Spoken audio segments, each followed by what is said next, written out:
Maayong hapon guys, niya kita sa medyo bakilid o taas nga dapit sa barangay Nahulid, sakop sa lungsod sa Libagon. Usa ka dapit din ato makita ang nindot nga talan-awon sa kabaybayunan uban sa medyo maayong panahon ug medyo pula-pula ang maong kalangitan.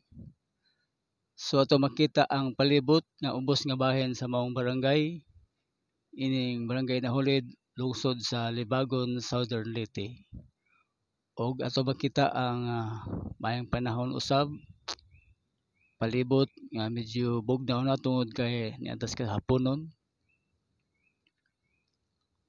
Salamat sa maong panahon nga maayo. Ato makita ang nindot nga view. Daghang salamat sa inyong pagtagad ning maong talan-awon. Amo ning gikalipay nga ipakita kaninyo ang maayo usab nga area bisan tuod og medyo distansya sa kadagatan. Daghang salamat sa inyong pagtagad ning maong talan-awon.